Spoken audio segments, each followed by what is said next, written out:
Got it.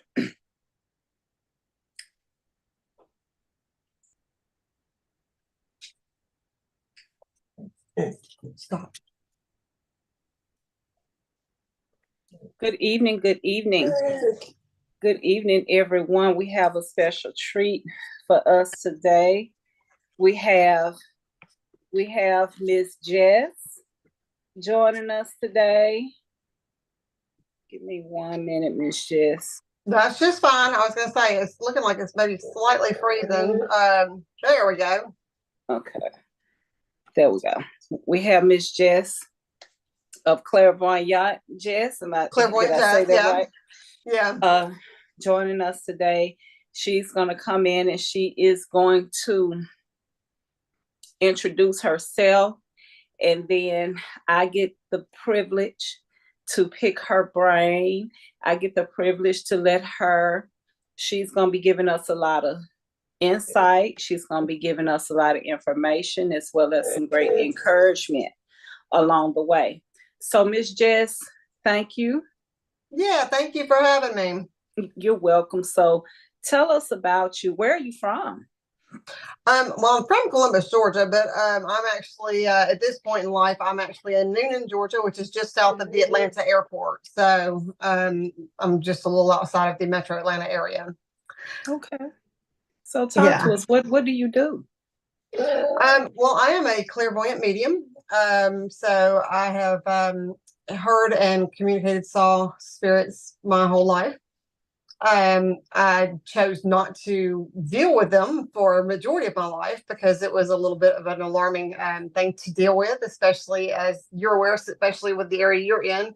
It was not something that really was accepted by a lot of people through growing up, especially through the traditional faith and things like that. And so that was something that I really struggled with for a good majority of my life until I guess when I say about the last 15 years, it's kind of just become the point where I accepted it, and I really came fully out of the psychic closet about 7 years ago. So, okay.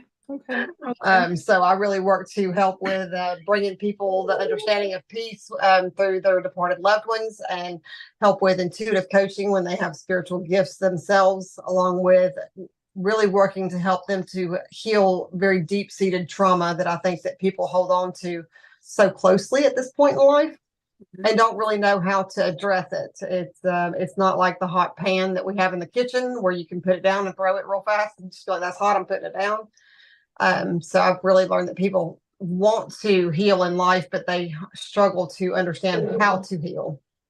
How to heal. I like that. So for those people that are struggling in life, and I liked how you talked about even struggling with your spiritual gift.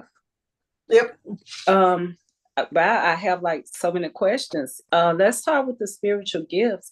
What encouragement could you give people who people may have?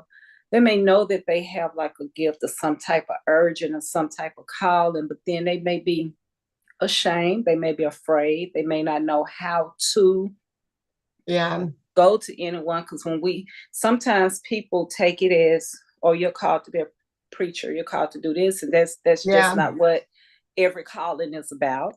Right. So elaborate on that and give us some insight on that part. Oh, that's such a broad one, but it is such an important one to me. I mean, I'm really very passionate about it because I think that there are so many people. I think everyone has some form of a gift. I think we're all born with some sort of a gift within us. It's just, do we choose to accept the calling that we actually are brought to? And so there's, and there's no wrong way to approach your gift. Well, hold on, let me retract that. There is a wrong way. Don't go on TikTok.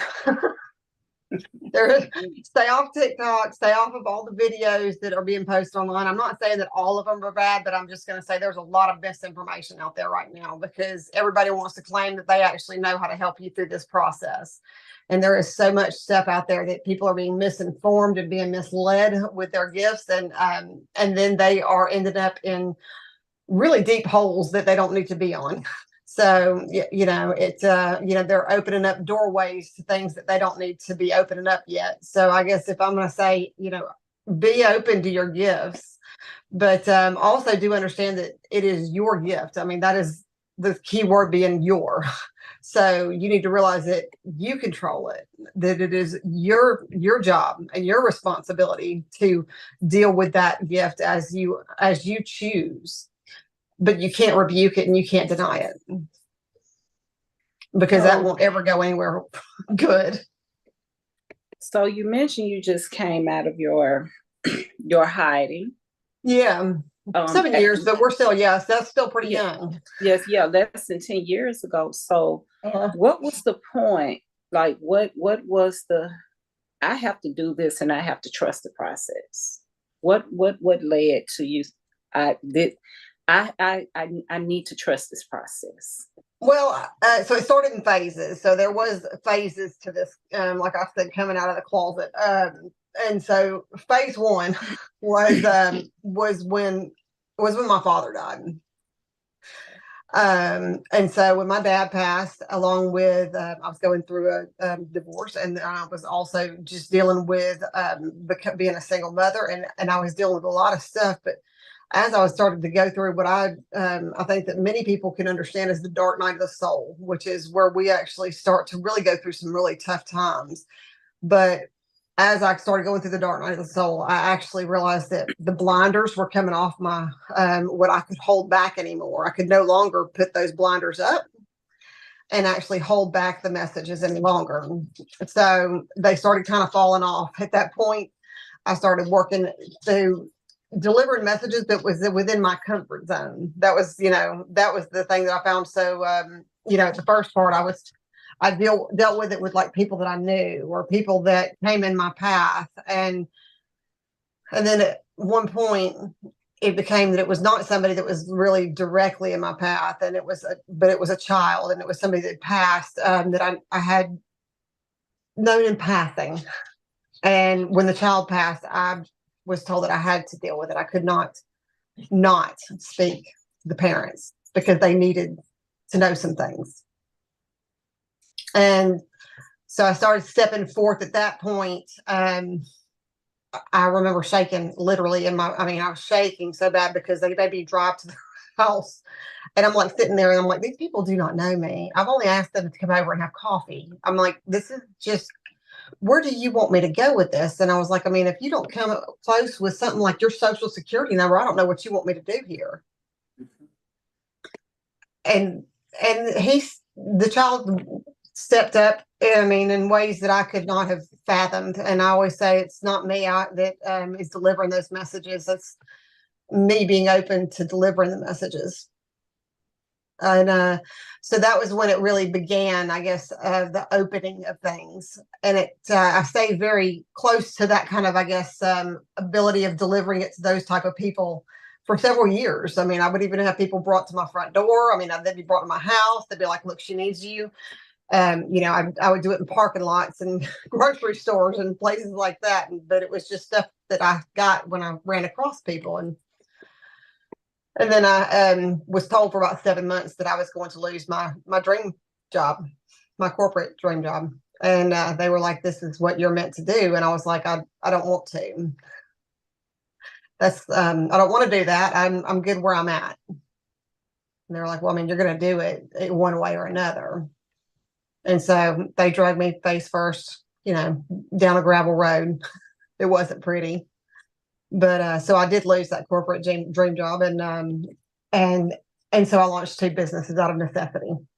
Being a parent, I knew I had to provide for a child, and so I chose to. I like to refurbish furniture, and I talk to dead people, and I launched them both. And I realized really quickly that people found it more interesting when you talk to dead people. Wow. In this transition, what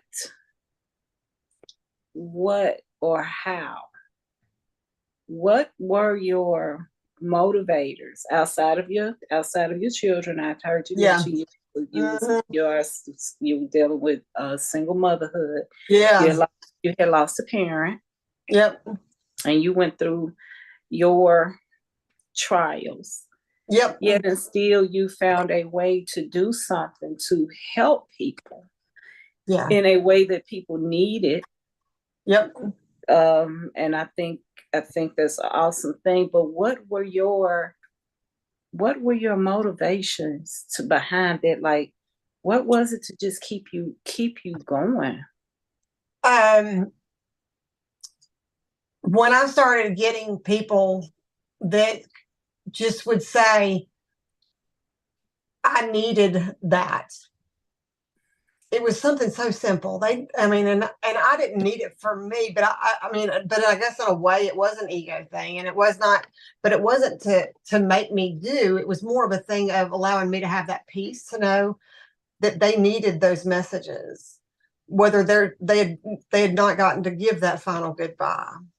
They didn't get to say, maybe their child passed before they got there, or maybe their loved one was taken from them in a way that was violent.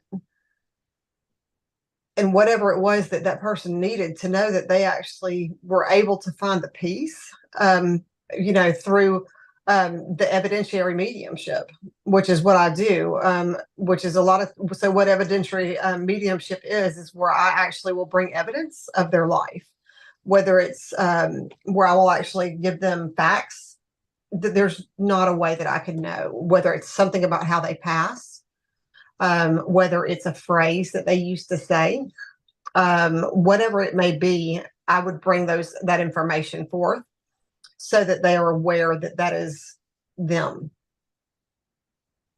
Wow.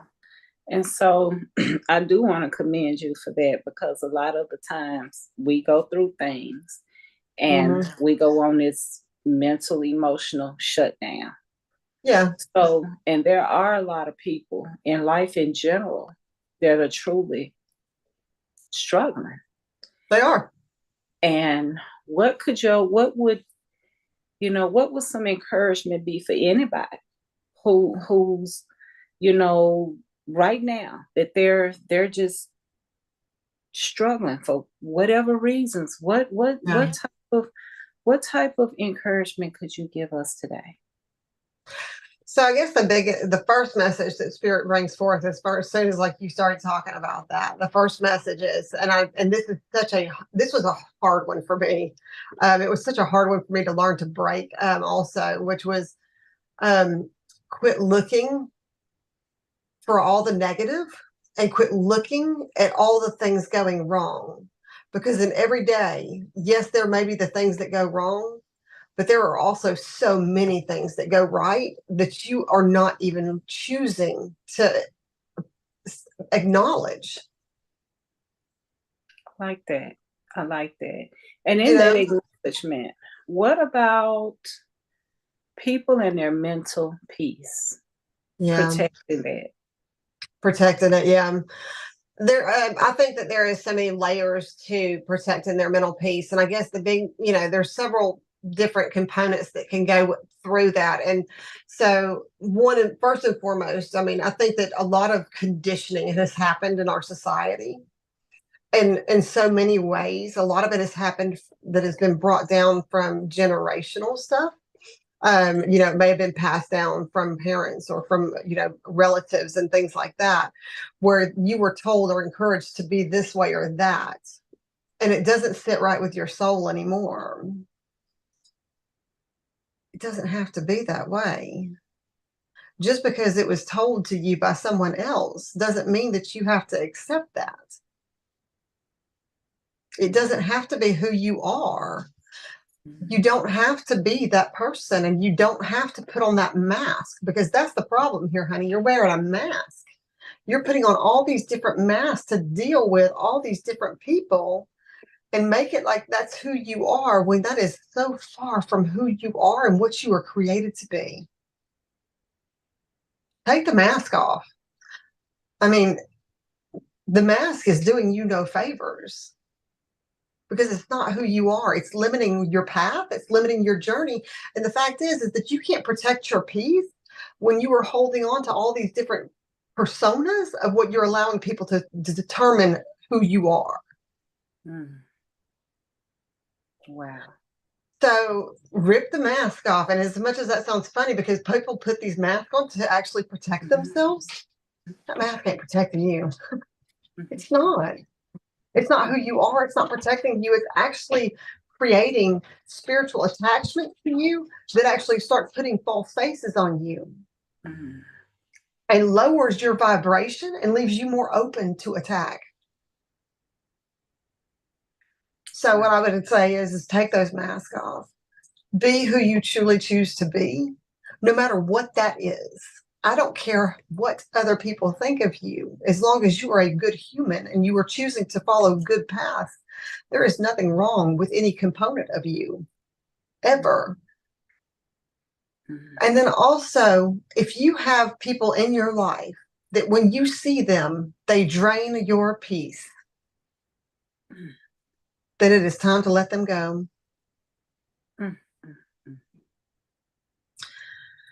Because truly what they are is you're dealing with psychic vampires at that point. They're draining and they're sucking on your energy, and you're allowing for them to do that. And it may be because you actually chose to, there might be some sort of concern for them or concern for the situation or whatever else it may be. But if they're draining your peace, they're not there for you. There's no goodness if there's no energy exchange that allows you to fill up your cup when you are with them.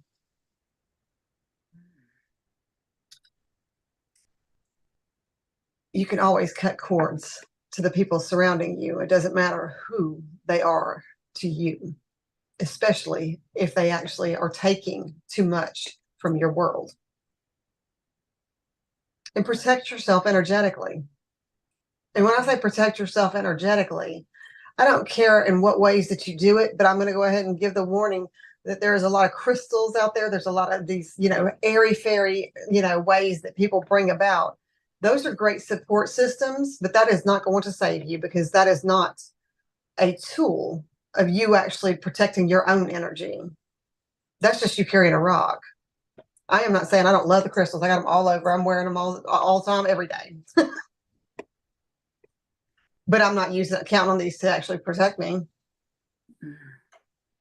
because that strength has to come from within me. So you can come up with different ways to do that. You can actually, I always tell my students that you can create like a bubble around you. Make it a white or blue shield that you can protect yourself with. You can call on archangels and ask for them to surround you. You can use the prayers of archangels, whether it be Archangel, like Benedict, or call on Saint Benedict, or Archangel Michael, or call on, Archangel Metatron, any of these different ones that are meant to defend you against negative and low vibration energies, and ask for their protection. Now, if you prefer to call on God or Mother Mary or, whatever it is, I don't care what your higher power is, Buddha, whatever Kuan Yin, if you have a different, belief system, hold that belief system, because there's nothing wrong with that. But you better hold on to it so tightly, and you better actually hold into that time, because you can't call on them and then not choose to actually put that energy within yourself and actually feel their energy. Repeat that. That statement is so strong. Lord, I was channeling. So we're going to say that it was that they were talking about you actually, bringing you have to make sure that you can call on them, but you have to protect your own energy. You have to actually do the work. You have to do the work, and you can't be a martyr or a victim, because the fact is that even though we are spiritual beings here to actually, have a human experience, you cannot avoid that. And you can't be mad when we have that human experience. So when you meet someone that's an asshole, well, guess what? You just had an experience with an asshole, but that doesn't mean that God loves you less, or the universe loves you less, or your higher power, or whatever it may be, loves you less. It's that you just came across something that is meant to be a learning lesson for you. Take it, hold it, learn it, and then keep moving. Wow. So the energy we put into the universe, let's touch on that, and I'm gonna explain to you why I want to touch on we what we put out, what we receive. There are a lot of, it's just so much going on right now. I'm seeing a lot of things on jobs. I'm seeing a lot of things in schools. You have people in families.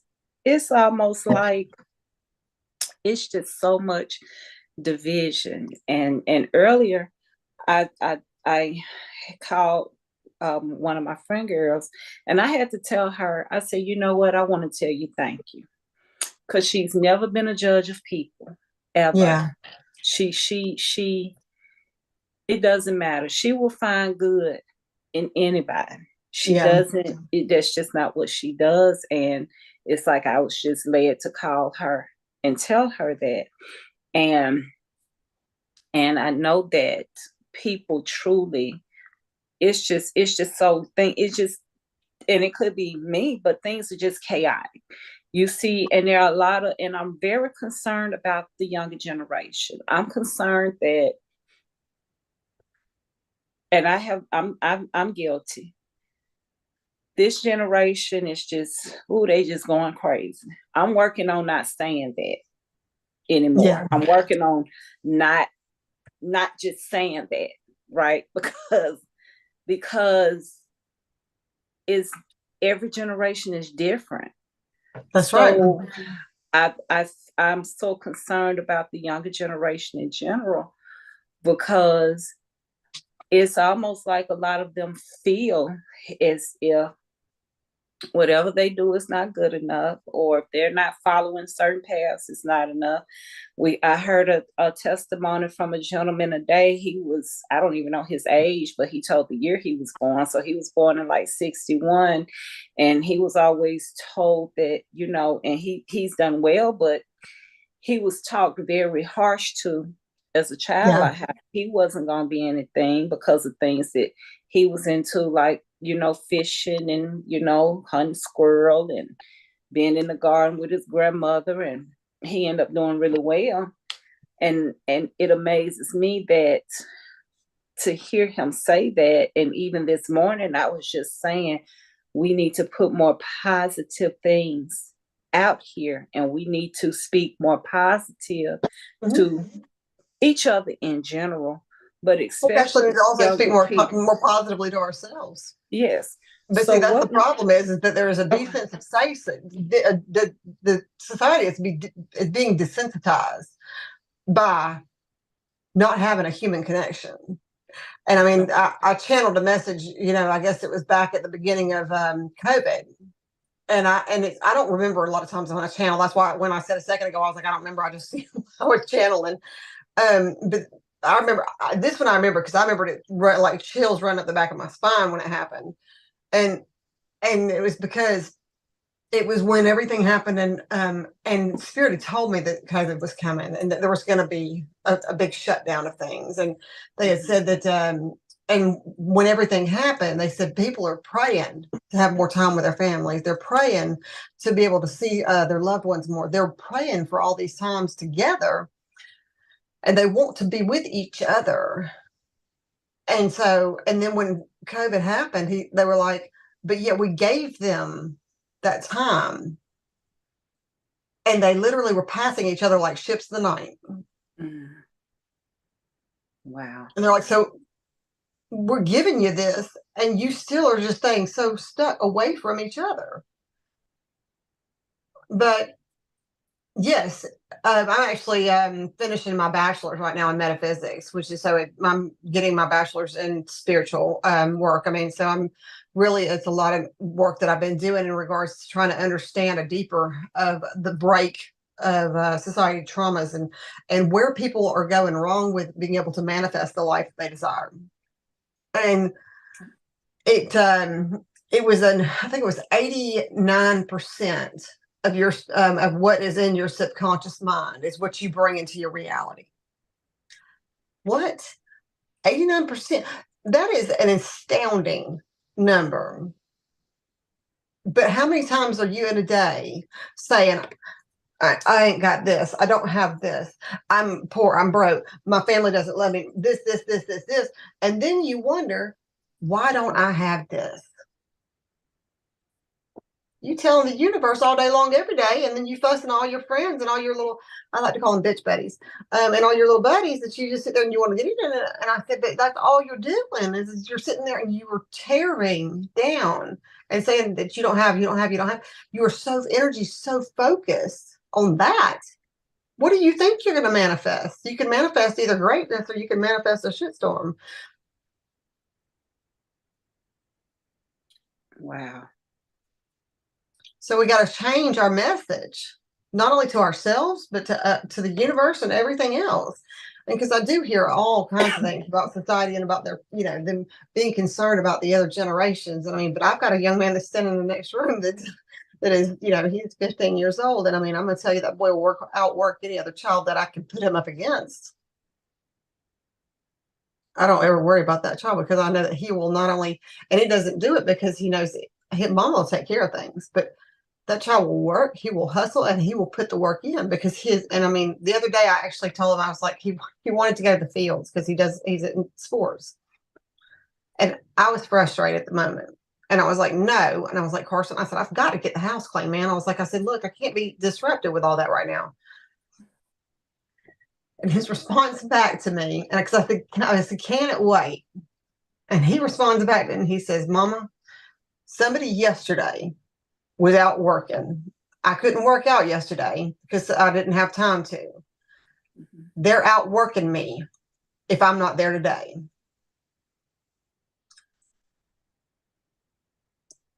All right, I'll meet you in the car.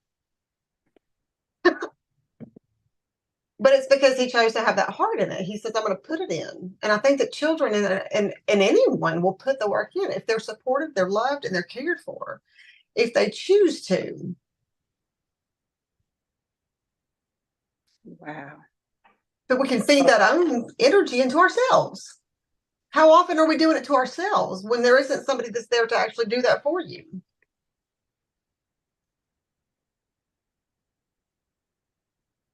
I think we become sometimes so emotionally connected that we lose a great portion, or we don't realize who we truly are. Yeah. Because we got to have somebody else or whatever. And I wonder sometimes are these patterns, is it do you think it could be like learned behavior? When we where we feel like we have to have someone else?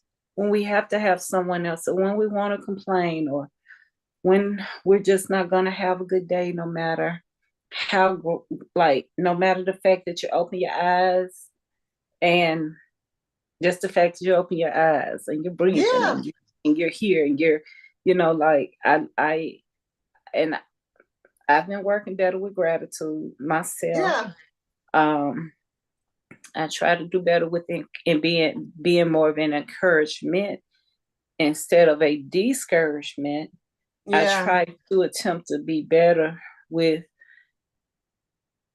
if I'm going to say something to Miss Jess, I want to say something nice. I want to commend her. I don't want to try to find a flaw in something just because if you wear a certain kind of shirt, or if you wear your hair a certain kind of way, I don't want to find a way to just try to find something that I don't like because of whatever I don't dislike. And I need to work more on myself. But yeah. it's that it appears to be that there are still so many people that on one end they're grateful in all these in, but on the other end we're going to find something wrong. No matter what the situation is, you're just going to find something wrong. What? So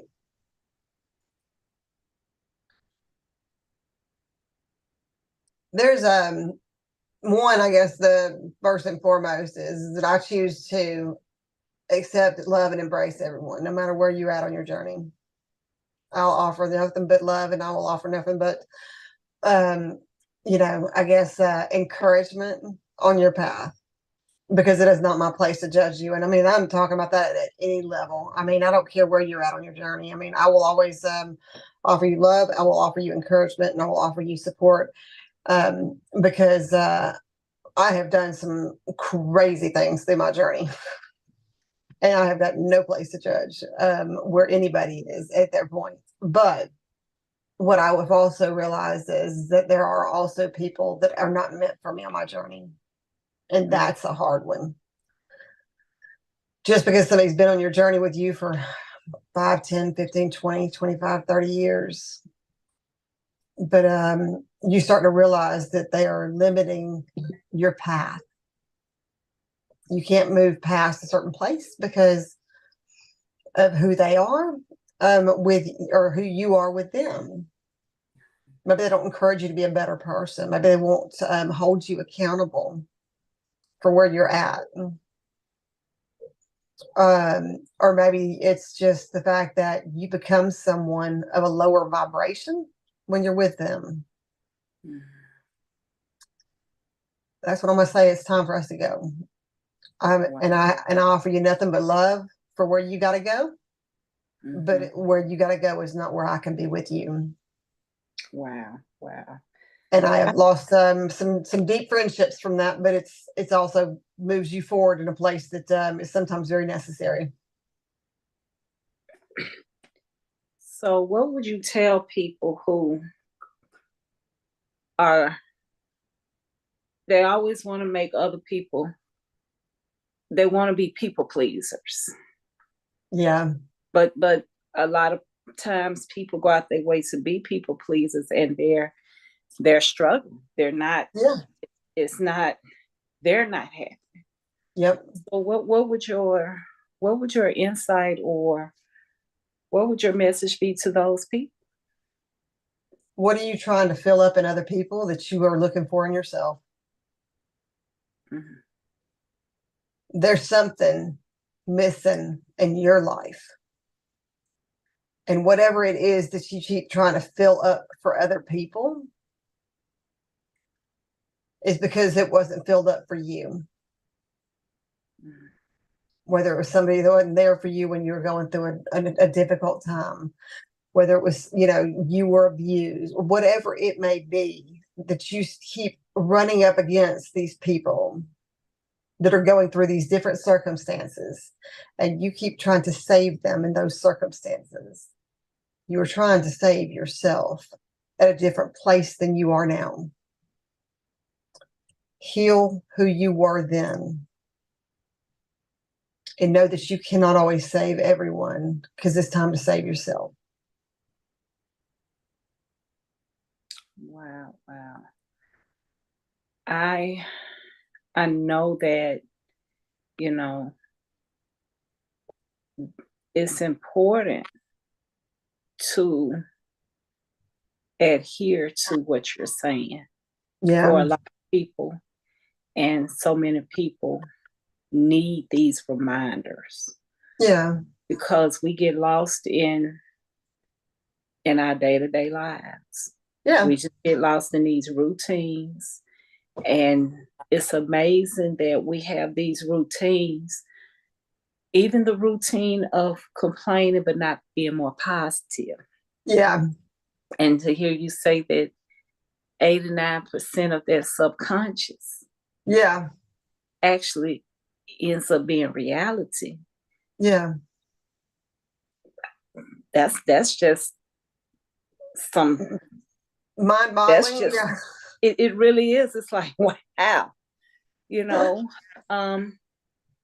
so when you, as Miss Jess, being who Miss Jess is, and you're doing what you're doing to help people, and you're still raising your family, how does Miss Jess make space for Miss Jess? I choose me daily. And that's what I even would encourage anyone that's struggling with being a people pleaser. Choose yourself daily. And it doesn't always have to be like, you know, 'cause so many people think, oh gosh, I have to do something that's like really, you know, it's gonna be such a big deal, you know. I mean, it's gonna take so much time. No, no, you don't want it to do that, because the fact is if you do something like that, it will never become a habit and a changed and learned trait for you to choose you. It's got to be that steady growth, just like, you know, like a diet, or you know, like anything that you need to change and condition yourself in. So I choose me. I choose me daily. I take moments each morning and each night to focus on my prayer, and going within to kind of remember myself and holding space for me. I love to make what I call ritual baths for myself. Um, and the ritual baths are truly, I think, an act of love, because I will do things like I'll put flowers in there, I'll light candles, I'll bring in incense, I'll do all these things that generally a lover would do for you. But if I can't do it for myself, how could I expect anyone else to do it for me? So I choose me in just the little ways and little actions. I think that if you choose yourself, and even drawing boundaries, you know, with there's something that's going to maybe put too much strain on your day, and you say, I can't do that. Or if you say, I can do that, but I'm going to need you to do this in return, so that we can both balance each other out with what we need. Choose you. Miss Jess, I want to thank you so much. You have truly been, not been, you truly are a blessing. You really are. You're just, you people, you truly enlighten people. And I can appreciate that. And I can appreciate that you trusted the process for moving forward in Yeah. in your gift and your calling, Yeah. even during such a challenging time. If it's something that you could give everybody words of encouragement um before we end this evening, what would they be? I have a question for you. It's actually directly for you. Did you have a grandmother that you lost due to a heart attack or heart She had issue? she had heart problems. My dad She is wanted to not. tell you, yeah, she wanted you to tell you that she's proud of you. Oh wow. She said that she raised you a lot and you spent a lot of time with her when you were growing up. And you say a lot of times that you just wish that you could ask her. And she said she just wants you to listen to the energy of the day, because she speaks to you all the time.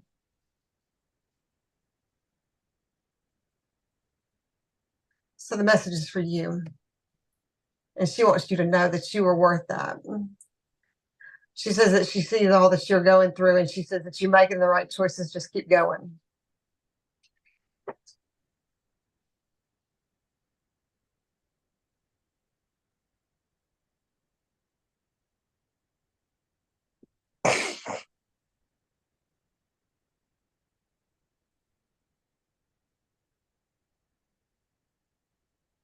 When I tell you,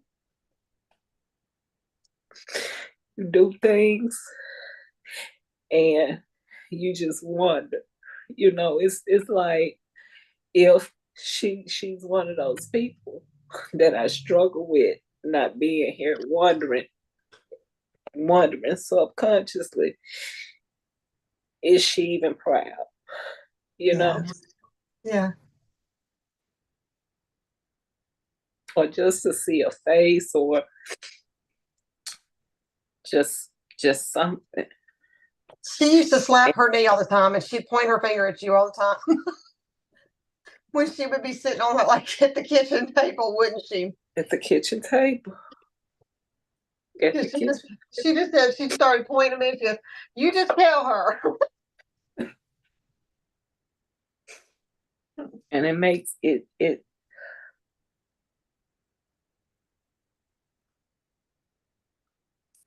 So I guess my message, not only to you, but to anybody, is just to know we are not alone. Our loved ones still are with us. And we are surrounded by so much love if we choose to see that love.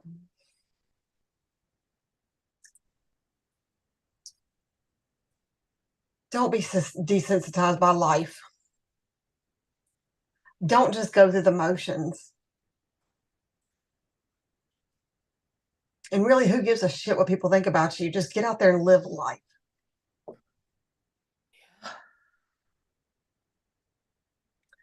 Because everybody's going to think something about somebody. But guess what? It ain't none of our business what anybody else thinks about us. Because everybody else is going to have an opinion at some point or another. And that's the last thing I've ever worried about is what somebody's thinking about me. I say, go live like that. Live like that. Have fun with it. Because you know what? You ain't going to ever look back at life and say, I wish I didn't. Because you could have some funny stories about stuff that you probably wish you didn't do. But you could also say, I wish I did. So, but if you didn't, you can't say that you have regrets. And even if it wasn't something you may be proud of, you should still say, I live life with no regrets. Because I have done some crazy stuff. And like I said, I choose to live life with no regrets. I've had I live it like that. Live life out loud. And I say, I thank you. Yeah, it was a pleasure. Thank you. Just even, just thank you. Because I'm grateful. Yeah. That you allowed your time, your space, and your gift. And I'm truly grateful. I'm grateful that you reached out and that you chose to have me on, and just know that you come from a long line of seers too. So it's time for you to also pay attention to what you see. Yes, ma'am. Yes, ma'am. Yep. So if I can ever help you, just let me know. I will, and I will be in touch. I truly thank you so much. Yeah. I'm beyond grateful. I'm so grateful. You're welcome. I'm truly grateful. I'm truly grateful. I'm truly thankful. I'm thankful right now in this moment. I'm truly thankful. I'm thankful. Happy tears. Yeah. Relief. Yeah. Feels a relief. Like woosah. Okay. Yeah, woosah. Just let it go. Thankful. I'm thankful. You know, tomorrow it's gonna be a good day. Thankful. It's a great day now. This is a great This is a great space. Thank you. Thank you so much. I will be in touch. I'm so thankful to you. Thank you. You're welcome. Well, I hope you have a blessed evening. I appreciate your time, and I'm grateful for you having me on. And I hope that we will get to see each other again one day soon. Oh, we will. Thank you so much. You're welcome. Bye-bye. Bye-bye.